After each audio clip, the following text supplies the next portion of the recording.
Happy Saturday. Here we are. Good morning. Welcome to the All for All for One one challenge. Challenge 2024 edition. Yes. And we've fought for this one, man. It's been pushed back a couple times, but we are doing it in the midst of a lot of craziness going on in both our lives. I'm actually in Central Time Zone now, so it's an hour earlier for me, so if I'm sipping on my tea, please forgive me. That's so funny. But yes, so sometimes when you have something like this, it's so important that even if it gets pushed back, you still push through and you persevere and you bring really great information. And I'm excited to share in just a little bit some of the advancements that we're seeing because of prayer movements like ours and education and awareness like what we've been doing too. So I wanted to just give a little teaser of what you can expect on this session here in the next few minutes. And then we will also have our guest speaker on at 10:30. Yes. Yay! Awesome. Yes, very much so. Good things come to those who wait and persevere. You are absolutely right. And it's always interesting to me because we have a way of being right in the right timing. And it is significant because of two major things that have developed in this probably last month or so that would not have come out if we had had our challenge where we originally had planned it.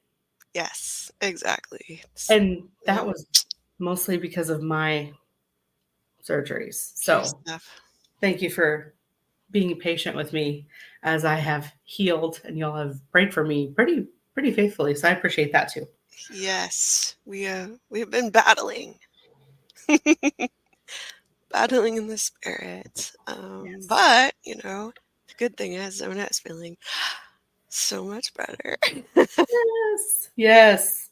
And I can't tell you how much better it feels to be able to breathe again. That's really nice. It's one of those things that you take for granted when you aren't um, used to having that be a difficulty. Yes. It is. Well, sorry, I'm like messaging one of our speakers. So if Right. I'm That's looking okay. down, I'm not like ignoring what's going on. There is necessary, yes. I'm gonna put this. I'm gonna put the comments on the screen. It absolutely helps us if you guys share this on your social media. We do have. I will be speaking this morning here in the next couple minutes, and then we also have. Is it Andrea? Yes, we have Andrea coming up at 10:30. Perfect. And then this afternoon at 2, we have Amber, who is going to share some of what she has been working on for at about 2 o'clock. And then we have Mo that's going to be on at 2:30. Yeah. All right. So, as you know, this is an inspirational anti-trafficking event. And so this is all about sharing some of what you can do in your daily lives to fight trafficking, because it's going to take each one of us working together to bring an end to human trafficking. And I believe we can do it within our lifetimes. And it's altogether possible if we link hands and each do something in our daily lives. And so most of what we're going to share are not those that are like out there kicking down doors and rescuing people, or even on the restoration side as far as therapists or educators in that arena. But each one of the people that is going to speak today has a voice and has, skin in the game, as I like to say. And oh man, you would be amazed just scrolling through my social media how many abolitionist groups and anti-trafficking groups, and you get the prayer requests and you get the updates and you get the justice, and which is all exciting, but Mhm. you also kind of get a lot of the missing child reports Yeah. and things like that. And it can be heavy, but it is so, so important. And it's going to take each one of us. And that is what all for one takes all of us Mhm. for the one. And that's over here today. Yeah. Um, well, I am super excited. Do you care if I go ahead and start sharing? Go ahead. Okay. So, as most of you know, I am Zona Garrett and I am the COO here of Bring Freedom. And we are an anti-trafficking organization that really truly has focused on education awareness from the prevention side. And we really, as we were going through, we've done our podcast. We're getting ready to do another season of the Persons with Lived Experience podcast. So if you have not listened to that and you would like to understand what people's trafficking stories look like here in the United States, there's a couple of them that are not in the United States, but for the most part, they're right here, like in our backyards. Um, and what we found was that there is a lot of people that want to help on the back end, get people out and rescue people. And that's wonderful. We want to get them stably housed. We want them living above zero, where they are absolutely like earning a beautiful income. They're building a beautiful life. They're living in their purpose. They're doing all of the amazing things that God has for them and leaving nothing on the table.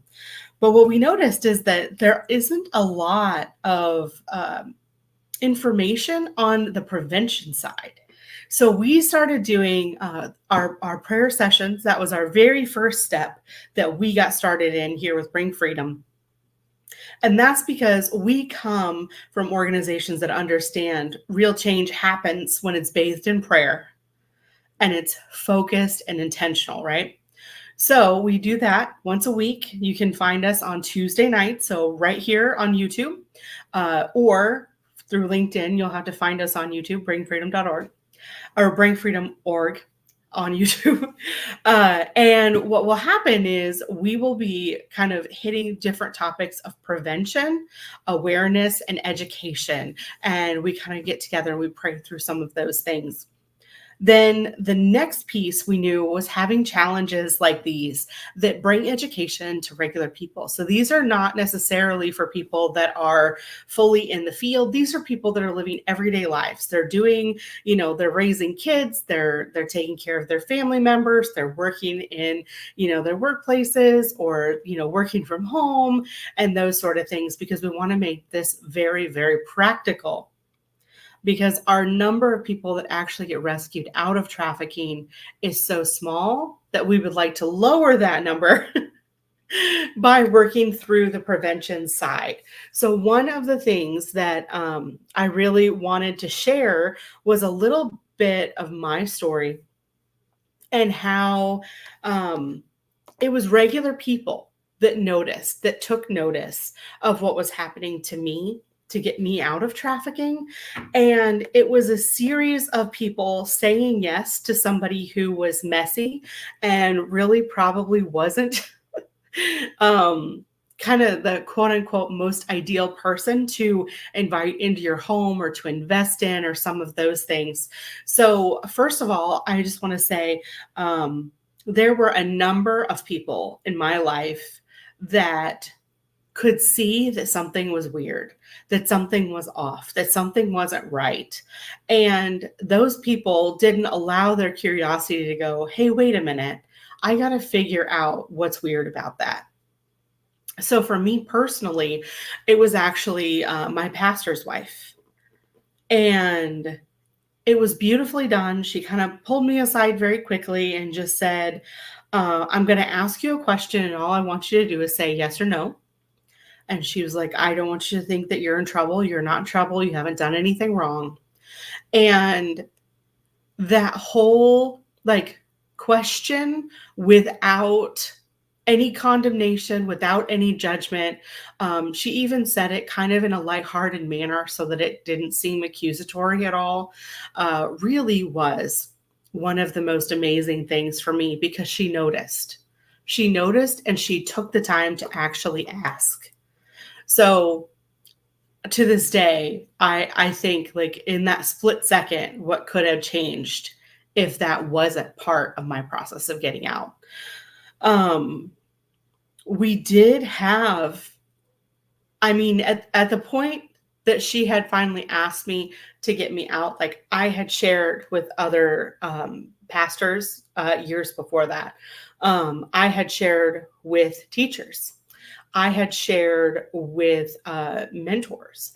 I had shared with trusted adults in my life and different things like that. So when you're looking at those pieces um, and you're thinking, how could that many people know? You would be amazed because people are so afraid to rock the boat or to make waves. So that's why we do some of these education and awareness, because a lot of times we don't even realize like these stories are so close to our own stories.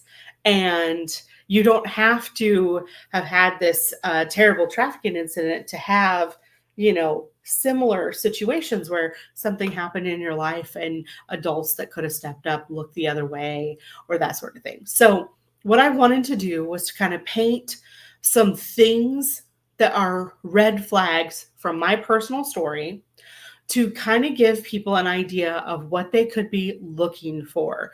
And remember, the ways that you're going to overcome this, right, is by building relationship with people, being there, listening to them, asking them how their day is, figuring out like things that are important to them, that sort of thing, without judgment. And that's some for some of us, that is the hardest part, is that reserving judgment. But for me, some of those red flags were we went from a dual income home that was very much middle class, and we suddenly were at poverty level. So where we had never struggled with, clothing or food or shelter or things like that, suddenly quite a bit of those things were very much an issue. So if you see a kid drastically change the socioeconomic status that they have, you know, be sure you're asking them, be sure you're talking to them, just kind of checking in with them so that they know that you're a safe person that they could be talking to. And that goes not only for kids, that goes for adults. That goes for people. There are a lot of people right now that are one major incident away from homelessness, houselessness, because of a medical bill or something coming out, or a car repair that would cause them to get behind on their bills. So make sure you're reaching out to those people that are around you, and you're kind of just checking on them. Hey, how's life going? How are you doing? And genuinely just being interested in them as a person. If any, for my story, I had a history of sexual abuse. So I knew what abuse was. I knew what inappropriate touching was because we had actually gone through counseling, and we had shared through that counseling process kind of the ways that I was targeted and how that person had gotten access to me in order to abuse me. One of the other red flags had been parental job insecurity. So, like I said, we had gone from a two-parent household to a one-parent, a two-parent income to a one-parent income. And that change caused a huge gap in our socioeconomic status. One of the other ones that came up was parental food insecurity. So we technically made too much to actually get like government assistance or anything like that, but we started showing up at food pantries. So that's a great way if you're looking to get involved and to just love on people in your community, is get involved in a food pantry. build relationships with the people that are coming, and make it something that they look forward to talking to you, even if, like, and sometimes our food pantry was so small, we had maybe 10 families. Okay, well, it's okay to have 10 people that you're reaching out to, and some food pantries only happen once a month, right? So even if that's what your goal is in your process of fighting trafficking, that is a great one, is to get involved, even with just a few families, with a food pantry that's already going. I'm sure they need the help and volunteers. Another one for us was actually opioid, gambling, and alcohol addictions present in the home. And this one can be really, really easily hidden if you do not have personal history with any sort of addiction, because usually when you're at that level of addiction, there is a lot of lying, there's manipulation, there's gaslighting, there's blame game, all of those things. um, but what that led to was home insecurity. So, very young into my childhood, after we had just a one income household, uh, our house was gambled away. Now, they were able to save it, but I know for myself that caused a lot of anxiety, right? Around money, around security, around believing that we were going to have a home, or the length of time that we were going to have a home. And it really is a crazy thing for me to think about, because um, this is back in the early 90s. Okay, I'm aging myself here, but that's fine. It was such a big deal because my mother was able to qualify for a mortgage on her own. And this is from a time period where it had not been very long for that women had access to their own bank accounts, or could have their own income, or could even qualify for a loan in their own name. So when you're looking at those things, I mean, I truly, truly have to say, like, those types of privilege are really powerful to set families apart, especially when there's been divorce, because it used to be that women couldn't have their own bank accounts right here in the United States, that they couldn't get their own loans without being secured by a man in their life, or a man's job or income.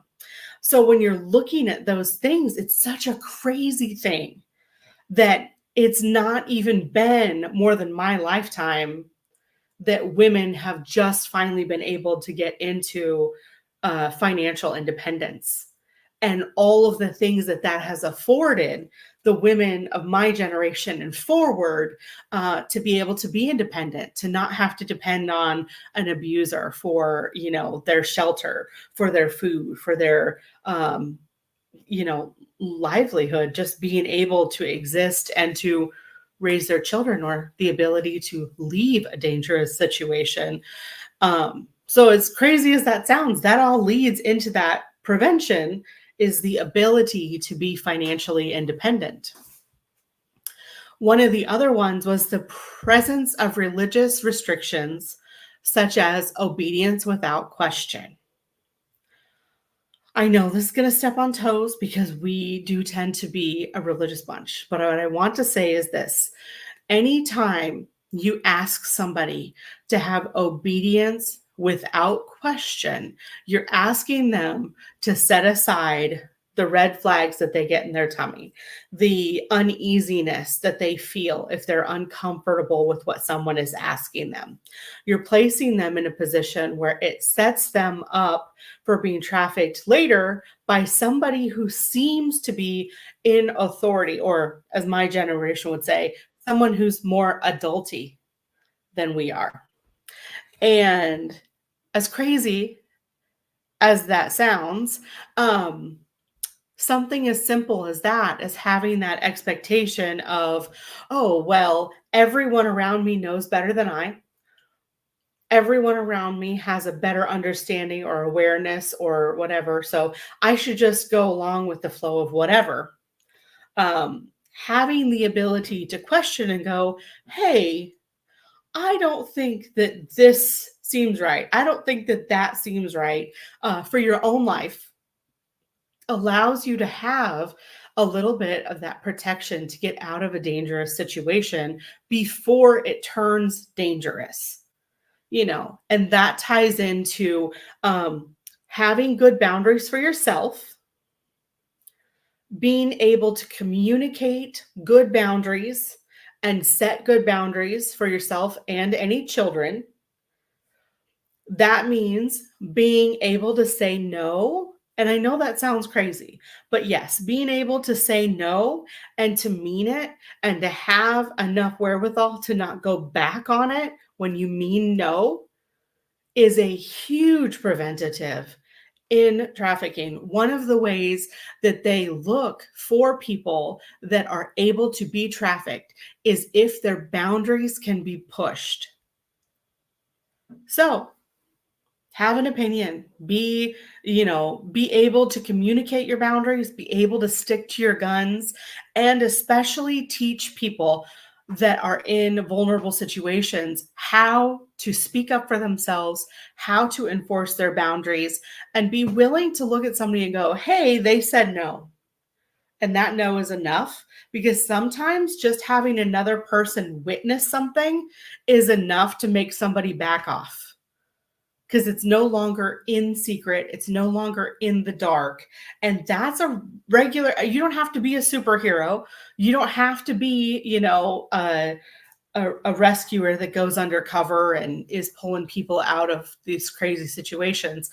Sometimes it's just enough if you see someone in public that is being pressured, and you're like, hey, they said no.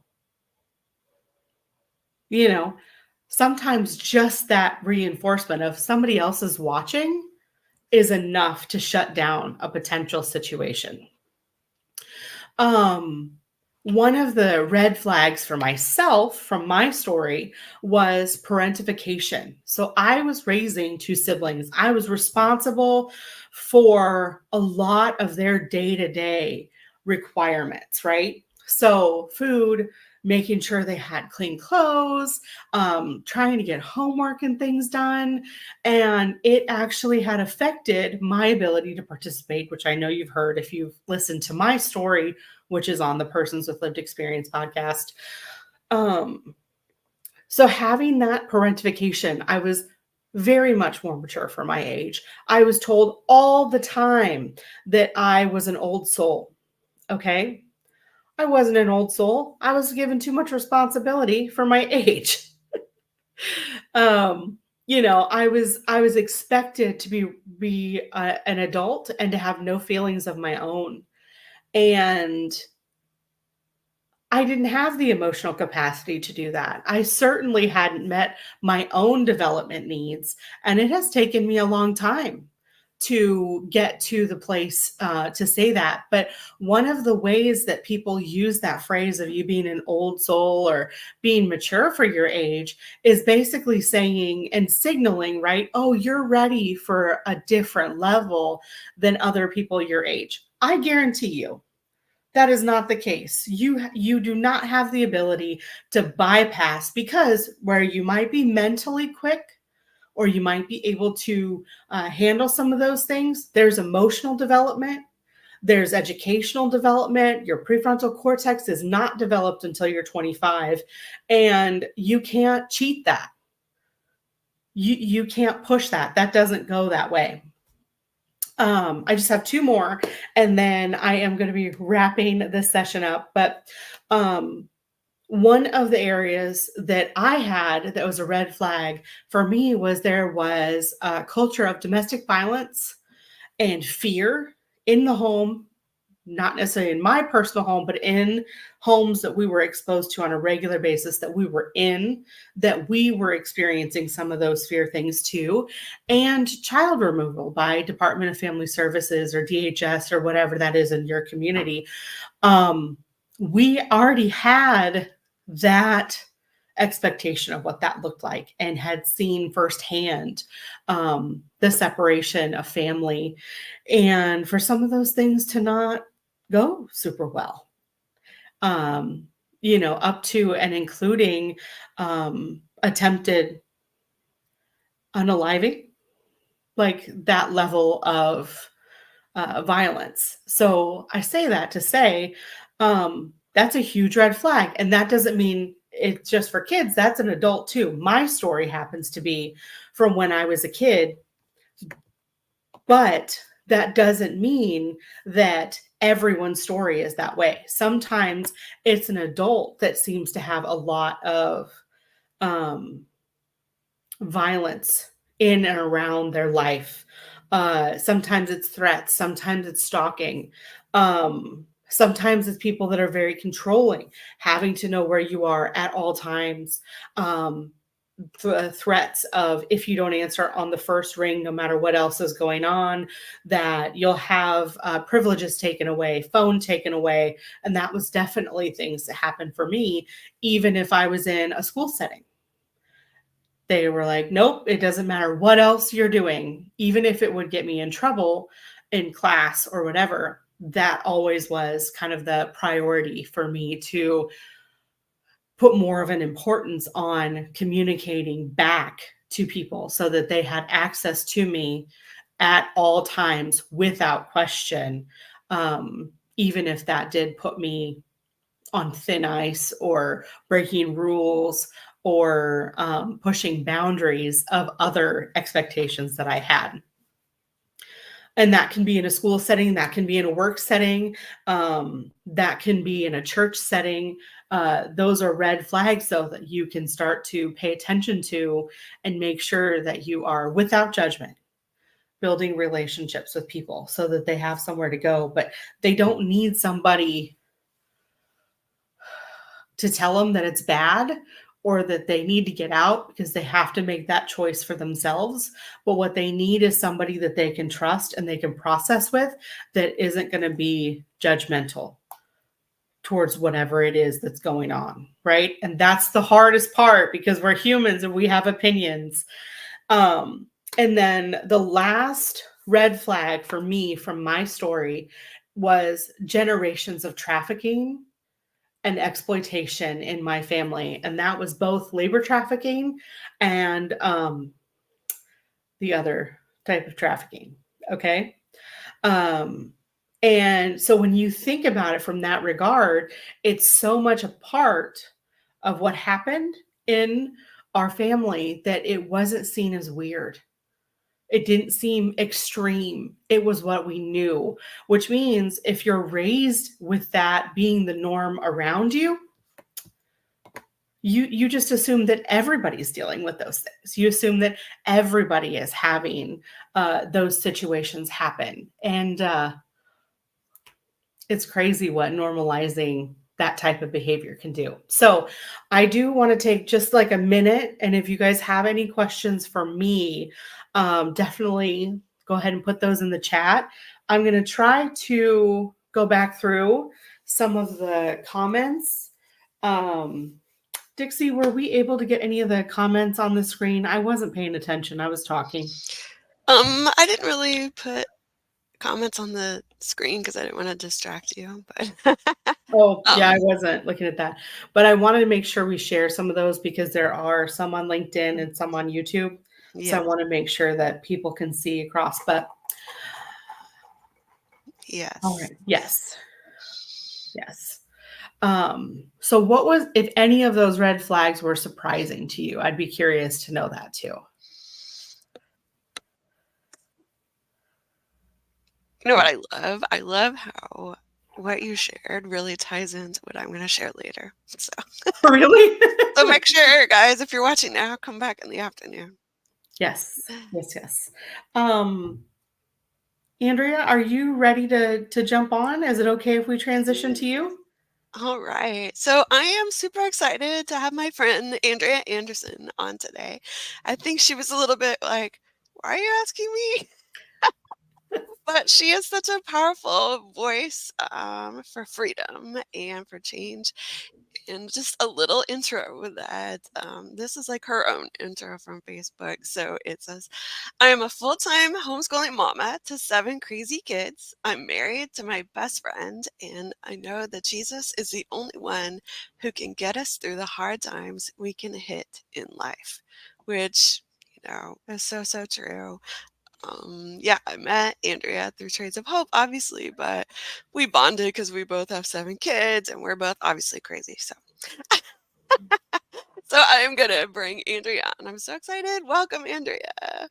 Yay! Yay. We Okay. will turn it over. Unless you had any questions for us first, I'm gonna turn it over to you. All right. Okay. Okay. Can you guys hear me okay? It's a little quiet. A little quiet? Okay. Hold on. Let me.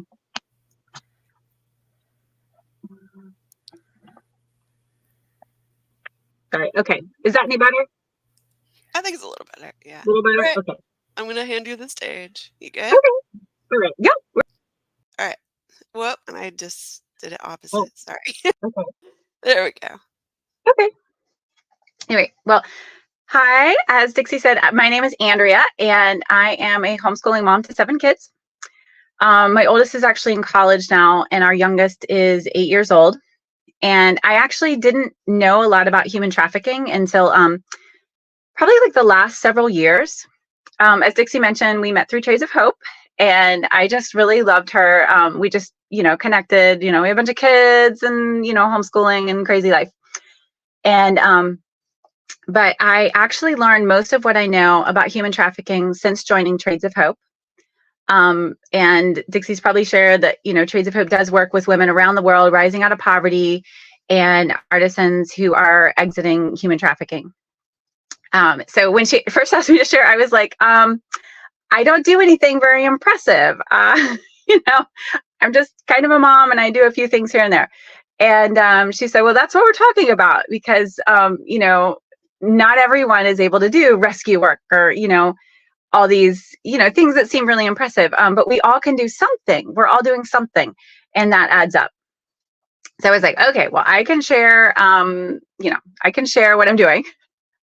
So one thing that I do is I volunteer with a local group here. I live in Tampa Bay, so a local group in Tampa Bay called Stop the Movement, and they primarily work with trafficking education and prevention. And so one outreach that we do, and I'm not even able to go very often because my life is crazy, but when I can, I go. So we go out to areas that are near like an illicit massage parlor or places where trafficking, might be likely to occur, places where traffickers might be going through like truck stops and, just things like that. And then we go to businesses that are nearby and we take them some information about what human trafficking might look like. And we take them a little card that has a national human trafficking hotline on it. And we just kind of try to do a little bit of education, leave them with some information, a card that they can, put by the register if they didn't have anything there. And, just so that they know what to do if they see something. Because sometimes we'll go in and talk to them and they'll say, oh, yeah, I've seen some weird stuff, but maybe they didn't know what to do about it. So we just give them a few tools. So if they're seeing things, then, they'll know what to do. They'll have a number to call, and so it's a very low key kind of outreach, which is nice because really anybody can do it. You don't have to be trained. You just kind of show up and we just go. And so that's nice. I've also done just a prayer walk by some of the illicit massage parlors that are like right near my house. A friend and I just went and we just walked down the road and we just prayed. And then we took some of the Stop the Movement information and just dropped it by the businesses that were nearby. And then when I drive by the places, I just pray as I'm driving, and that might not seem like much, but like God is able, God is working. And so, so that is doing something. So I've also participated in some of the trainings that Stop the Movement's done. We do, they do things just like educating people on the signs of human trafficking and that kind of thing, and just letting people know how they can be involved from the middle of their busy life.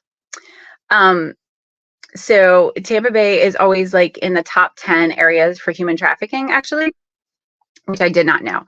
And we also talk about internet safety for kids, because a lot of kids are being approached by people online, and that's really big way that, that they're ending up being groomed. Sextortion has become a big problem. And so like the internet safety training for kids is really good. Anyway, they do some education at schools and things, and I'm hoping eventually to be able to help with some of that, but I haven't done that yet. So I also go out with a group that we do a strip club outreach. It's called I Am Freedom Girl. And I recently found out that Tampa Bay actually has more strip clubs than Las Vegas, which is, impressive in kind of a bad way. But once a month we go out to the clubs and we go back in the dressing rooms and we bring a bunch of gifts, and we bring a whole ton of homemade cookies that one lady makes. And we are able to go back and take them to the girls that work there. And there are 5 clubs that we do this outreach at. At one point, they were letting us go back in the dressing room of 4 of them. But recently, only 2 have been letting us go back. The others, we go and we just send the gifts back and send the cookies back. And, maybe they'll let us in again down the road. I don't know, but, whatever. We're sending the gifts. Anyway, but the dancers, they call us the church ladies. And anyway, it's actually a group made up of ladies from a bunch of different churches. And one time we had a dancer who, she had lived up north and she moved down. And when we came in with the gifts and things, she was like, "Oh, you guys have church ladies here too," because there were church ladies at her old club that she used to work at up north. So I thought that was kind of cool. And I'm not able to go to that every month either. Sometimes I miss 3 months in a row before I'm able to make it again, because life is crazy. But again, like, I go when I can, and it's always a blessing when I'm able to go. The first time I went, I was actually kind of afraid. I had never actually been in a strip club before, and I didn't know what to expect. I didn't know if I was going to be able to relate to the girls, or if I was just going to be awkward and they were going to be like, "Oh gosh, what's up with that girl?" So I just prayed the whole way that God would give me some words, and it was a little awkward, but it was definitely a blessing. And some things that surprised me, like the girls actually, they really did want to talk to us, and I was just surprised when I found out, like, oh, like I actually do have things in common with these girls, like a love for sparkly shoes, or we both want the best for our kids. And one dancer and I connected because I was wearing purple and she was wearing purple, and she was like, "Oh, I love purple." And I was like, "Oh, I love purple too." And we just, connected over the color purple. So so that was neat. So most of the dancers, sorry, I'm like confusing myself. So being in a club like that is definitely a risk for trafficking, because they're already being exploited. They're already, just in a bad situation. A lot of times they're there because they have maybe young kids they're trying to provide for. They really need money. Some of them are actually being trafficked, and that's why they're there, and they're doing other things as well. Sometimes one of the girls in the outreach team will notice like a tattoo or something, and they'll be like, "I'm pretty sure that girl's being trafficked." I'm usually not very observant and I don't see it, but other people are more observant, and thankfully they catch things. Some of the dancers only speak Spanish, and until recently we didn't even have a Spanish speaker on our team. Now we do, so that's much better, because we weren't really even able to communicate with the girls, but they appreciated the gifts and the cookies.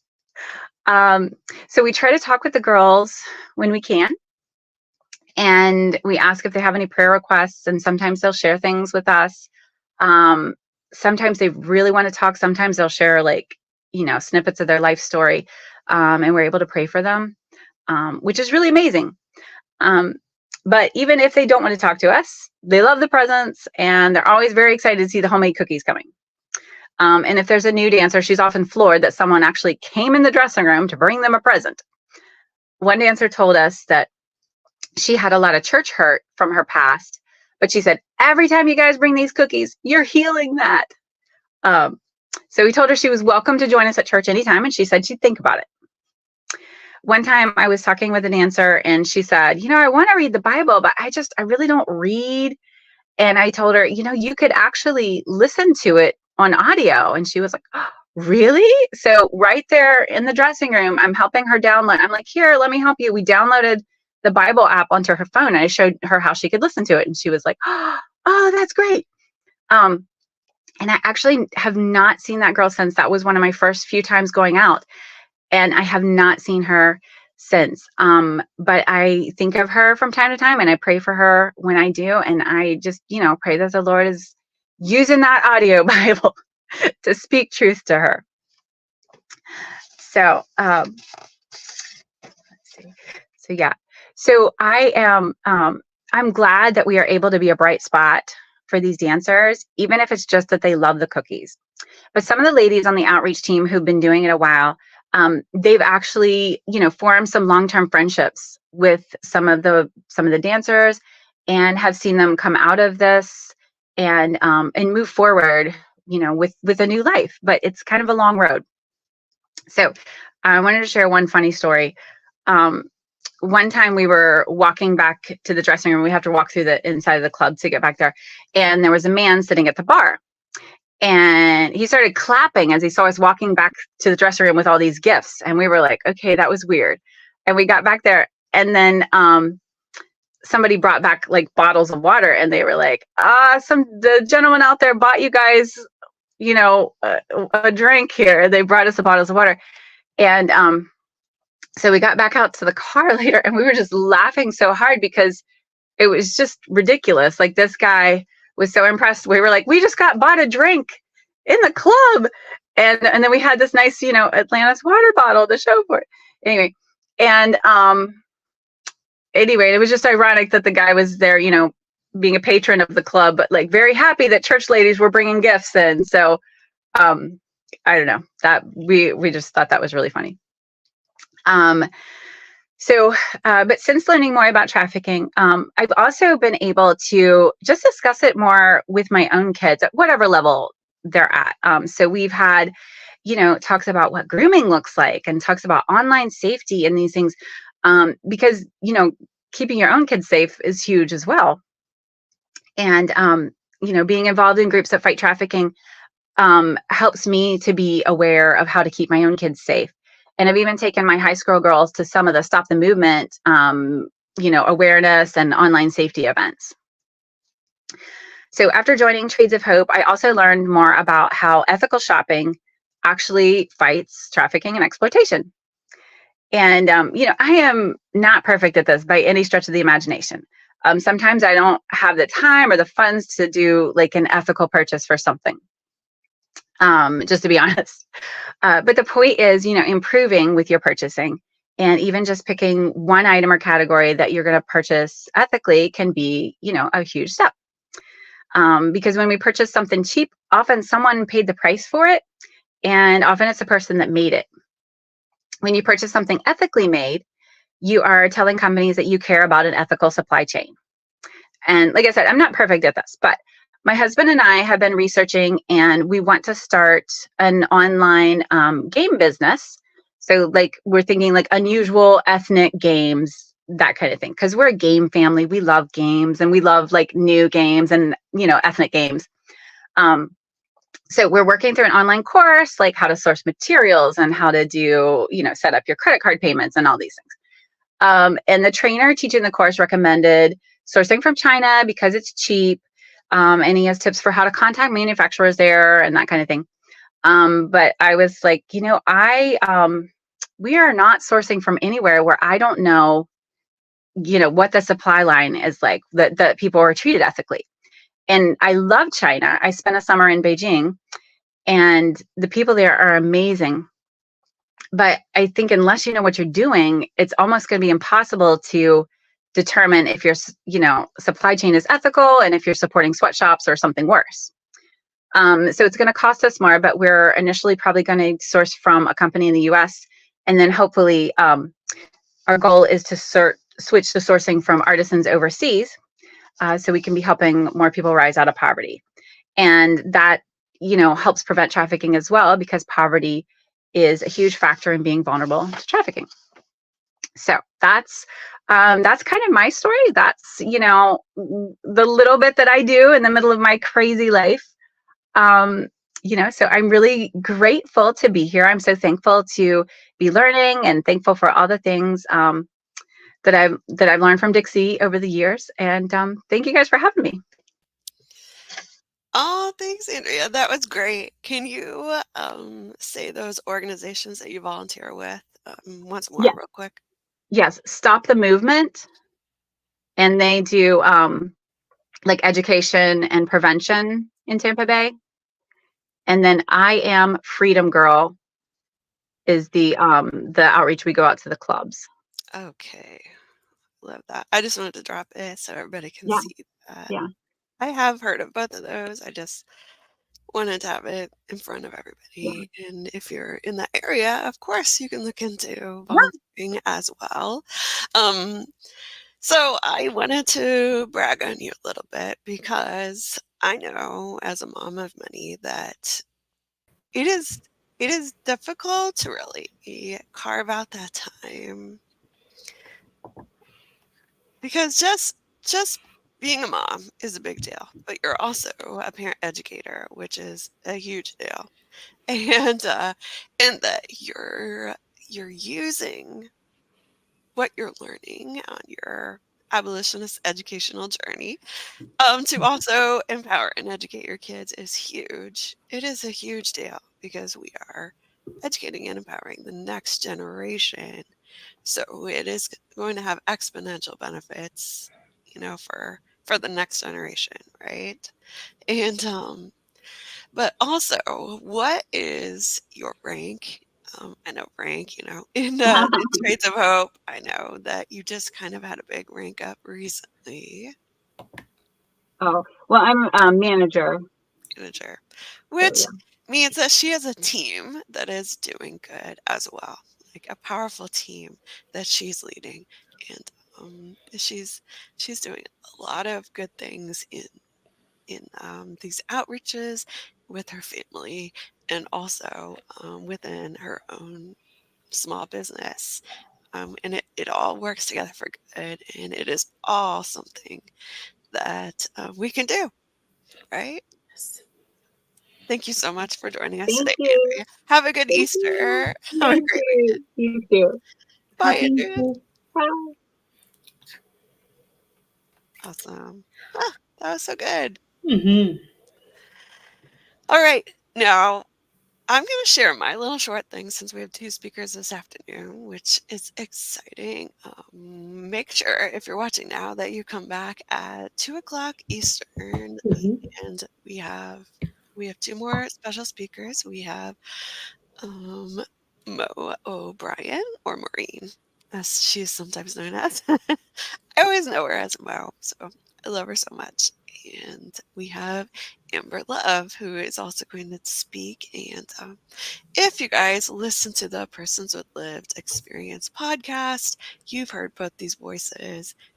So I'm excited they're going to come in and give us some tools. And I love bragging on these ladies, and just how they're powerful forces for good in their hometowns, in their daily lives as well, not just on the big platforms, right?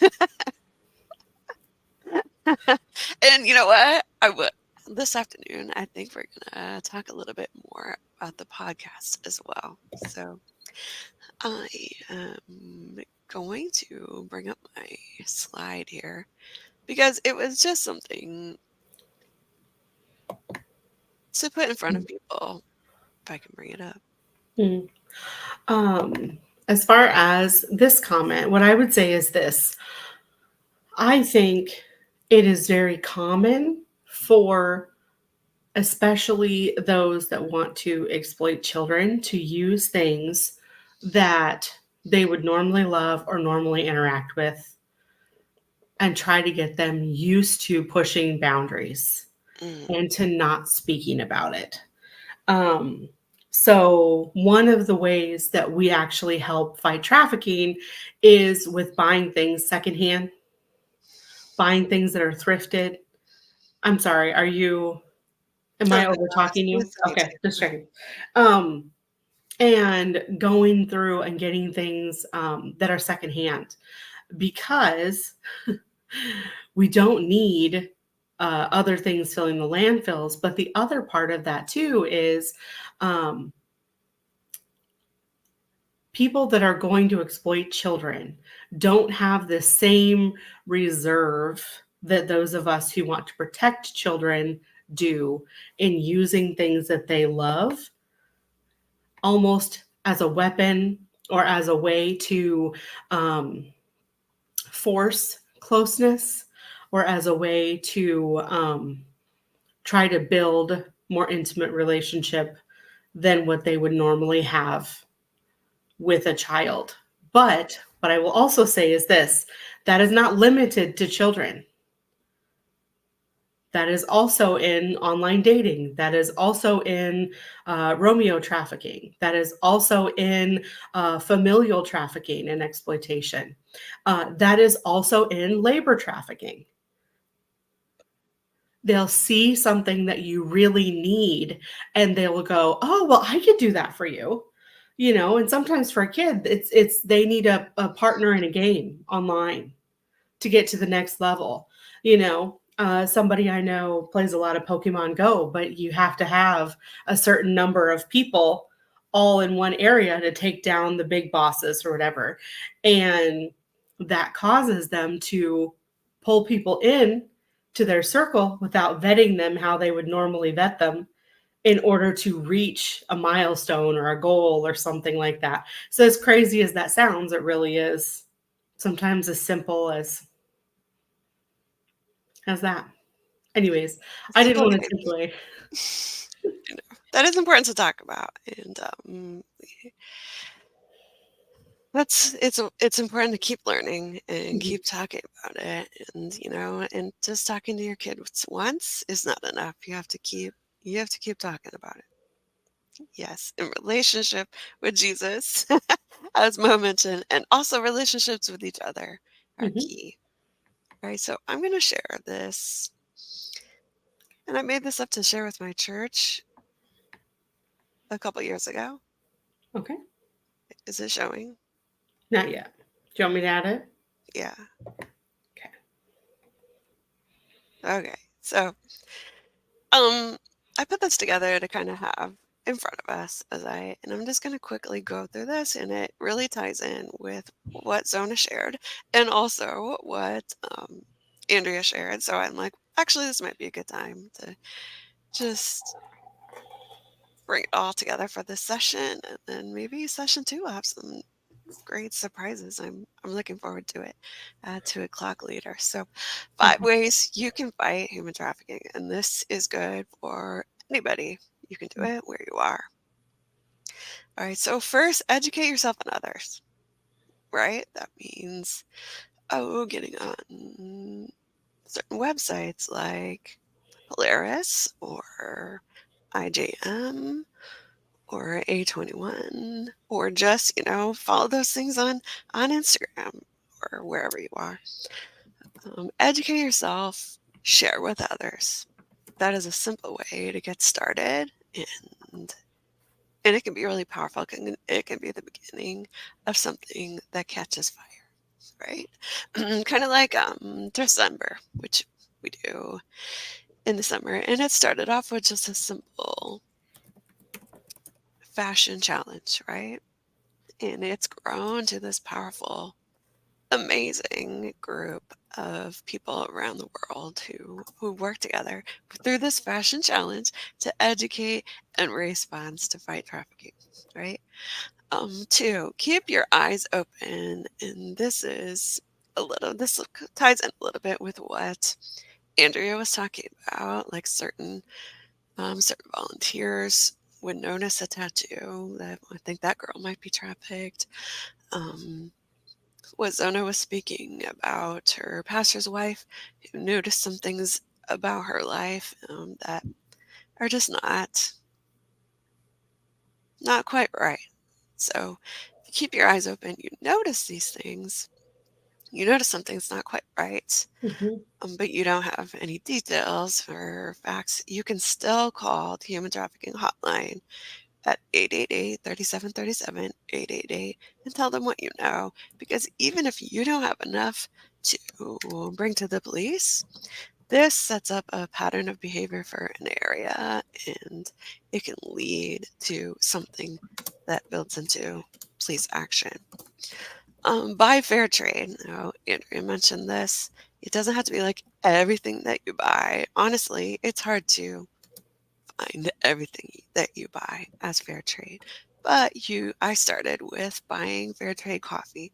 It was a simple change that I made when I started my abolitionist journey 14 years ago. I'm like, okay, this is one thing I can do. I can buy fair trade coffee at the grocery store.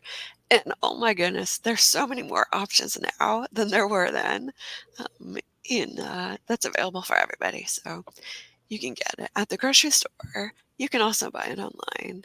Um, I just started buying more fair trade clothing because it can be expensive, but organizations or companies like Elegant Tees right now they're having a buy one get one sale, so it's a perfect time to try it. You can get two for the price of one. Doesn't really get much better than that. Um, love your neighbor. Now, this also goes into keeping your eyes open, but it also ties into what Andrea and Zona was mentioning. You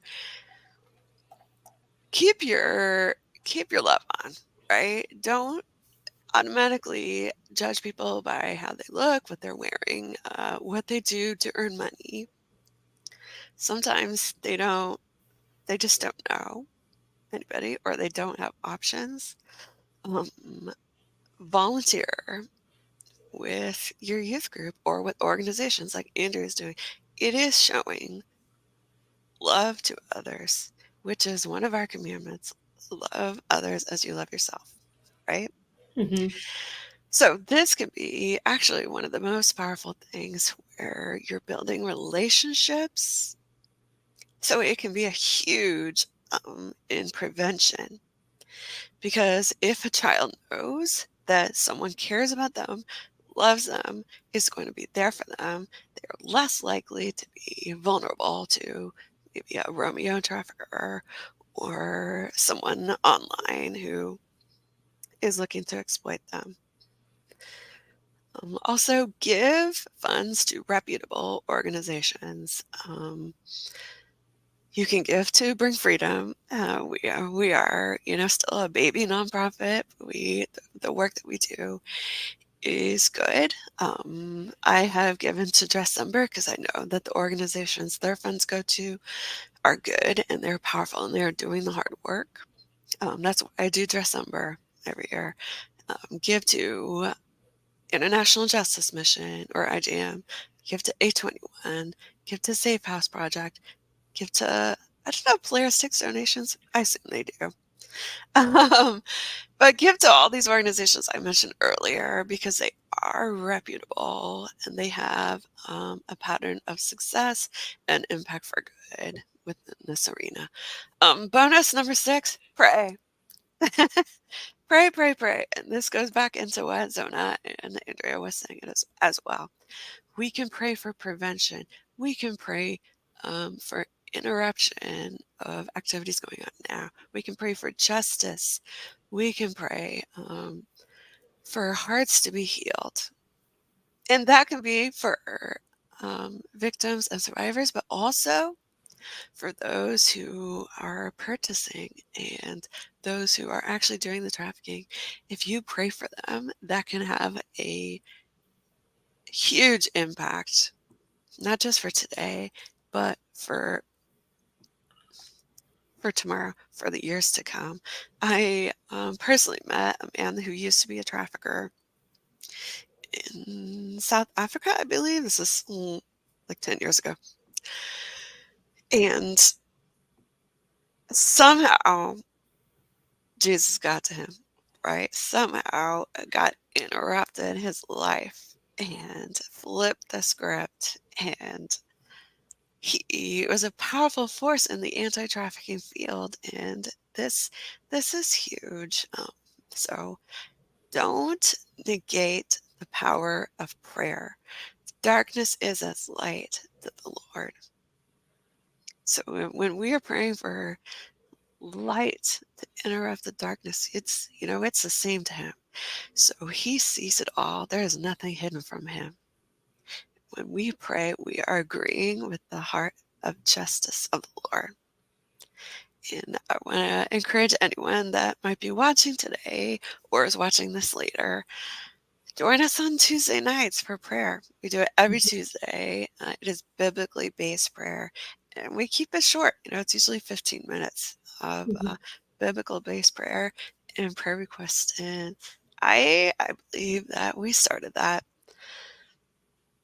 I know that we started on purpose, but I believe it was really laying the groundwork for a lot of good that is going forth and continues to go forward. So I want to encourage you. I know we're not a church, we're not a Christian nonprofit, we're an educational nonprofit, but obviously we are Christians and we believe in the power of prayer. So I want to encourage everybody to keep these 5 things, 6 things really, in mind in your daily life, and you can have a huge impact for good. Thank you. Yeah. All right, Zona, are we done for the morning? I think so. All Yeah. Thank you right. guys so much for joining us today and for, listening to our ways that you can join in the fight while still, living your lives. Yes. Thank you, guys. Make sure and join us later or for session 2 at 2 o'clock Eastern. Yes. Bye, guys. Bye.